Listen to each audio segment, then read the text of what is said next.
नमस्कार। आज हम पढ़ेंगे सर्वनाम, हिंदी व्याकरण का सर्वनाम। सर्वनाम की परिभाषा, उपयोगिता, भेद,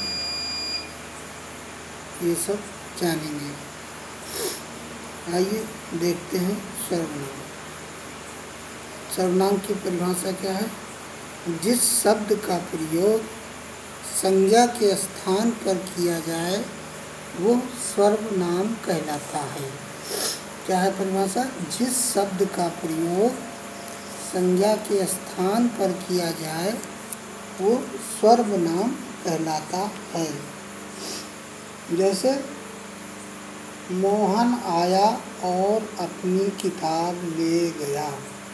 इसमें मोहन शब्द जो है वो क्या है? संज्ञा है और वह सर्वनाम है। यहाँ पर वह शब्द मोहन के लिए प्रयोग किया गया है।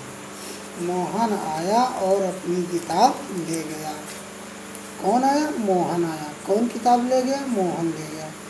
तो मोहन आया और वह अपनी किताब ले गया। कहने का मतलब जिस शब्द का प्रयोग संज्ञा के स्थान पर किया जाए वो सर्वनाम कहलाता है। सर्वनाम किसे कहते हैं? जिस शब्द का प्रयोग संज्ञा के स्थान पर किया जाए उसे सर्वनाम कहते हैं।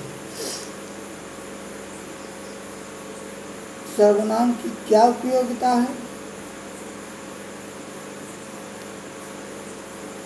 संज्ञा के स्थान पर सर्वनाम शब्द का प्रयोग अगर नहीं होता है तो संज्ञा के शब्दों की बार बार पुनरावृत्ति हो जाती है, बार बार प्रयोग लाए जाते हैं, जिससे वाक्य लंबा भी हो जाता है और वाक्य का सौंदर्य भी नष्ट हो जाता है।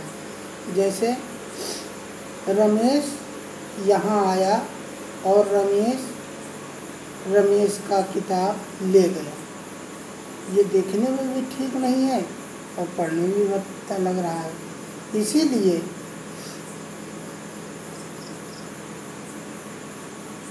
संज्ञा शब्दों के स्थान पर सर्वनाम शब्दों का प्रयोग करने पर यही वाक्य इस रूप में बन जाता है। रमेश यहाँ आया और वह अपनी किताब ले गया। वो अपनी, न कि रमेश की, वो और अपनी, ये सर्वनाम है और ये जुड़ गए रमेश की जगह। तो हमने क्या देखा कि उपयोगिता क्यों है? इसलिए उपयोगिता है कि शब्दों की बार बार पुनरावृत्ति ना हो संज्ञा शब्दों की, और शब्द का, वाक्य का सौंदर्य भी नष्ट ना हो। अब देखते हैं कि सर्वनाम शब्दों का प्रयोग करने पर क्या वाक्य में सौंदर्य की झलक मिलती है? बिल्कुल मिलती है। सर्वनाम शब्द कौन से हैं? सर्वनाम शब्द हैं कौन कौन से?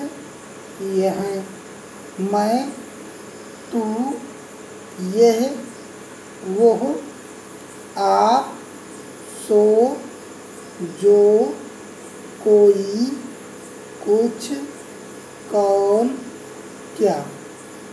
सर्वनाम शब्द कौन कौन से हैं? सर्वनाम शब्द हैं मैं, तू, यह, वो, आप, सो, जो, कोई, कुछ, कौन, क्या। ये है सर्वनाम शब्द। अब हमने क्या जाना कि जिस शब्द का प्रयोग संज्ञा के स्थान पर किया जाए उसे सर्वनाम कहते हैं। इसकी उपयोगिता क्या है? इसकी उपयोगिता है कि इससे सर्वनाम शब्दों का प्रयोग अगर नहीं होता है तो संज्ञा शब्दों की पुनरावृत्ति होती है, जिससे वाक्य सौंदर्य नष्ट हो जाता है। मुख्य सर्वनाम शब्द कितने हैं? मुख्य सर्वनाम शब्द हैं मैं, तू, यह, वो, आप, सो, जो, कोई, कुछ, कौन, क्या। सर्वनाम के भेद। अब पढ़ेंगे सर्वनाम के भेद। सर्वनाम 6 प्रकार के होते हैं, जो 6 प्रकार के होते हैं। कौन कौन से सर्वनाम? सर्वनाम कितने प्रकार के होते हैं? 6 प्रकार के। पुरुषवाचक सर्वनाम, निजवाचक सर्वनाम, निश्चयवाचक सर्वनाम, संबंधवाचक सर्वनाम, प्रश्नवाचक सर्वनाम, अनिश्चयवाचक सर्वनाम। सर्वनाम 6 प्रकार होते हैं। पुरुषवाचक, निजवाचक, निश्चयवाचक, संबंधवाचक, प्रश्नवाचक, अनिश्चयवाचक। अब हम देखते हैं इन 6 प्रकारों में सबसे पहले किसको देखेंगे? पुरुषवाचक को। पुरुषवाचक क्या है? जिससे उत्तम, मध्यम और अन्य पुरुष का बोध हो। पुरुषवाचक क्या है? जिससे उत्तम, मध्यम और अन्य पुरुष का बोध हो, उसे क्या कहते हैं? पुरुषवाचक सर्वनाम कहा जाता है। जिससे उत्तम, मध्यम और अन्य पुरुष का बोध हो, उसे पुरुषवाचक सर्वनाम कहते हैं। जैसे मैं उत्तम है, तू मध्यम है, आप, ये, वो। उत्तम पुरुष, मध्यम पुरुष, अन्य पुरुष। पुरुष कितने प्रकार के होते हैं? उत्तम पुरुष, प्रथम पुरुष भी कहा जाता है, मध्यम पुरुष, अन्य पुरुष। उत्तम पुरुष यानी बात कहने वाले को उत्तम पुरुष कहते हैं। मैं और हम। उत्तम पुरुष किसे कहते हैं? मैं और हम, जो बात कहता है। जैसे कोई बात कर रहे हैं 3 लोग, तो 2 लोग बात कर रहे हैं, तो जो बात बोल रहा है कि मैं ये कर रहा हूँ, मैं वो कर रहा हूँ, मैं ऐसा कर रहा हूँ, वैसा कर रहा हूँ, तो उसको क्या कहते हैं? उत्तम पुरुष। मध्यम पुरुष किसे कहते हैं?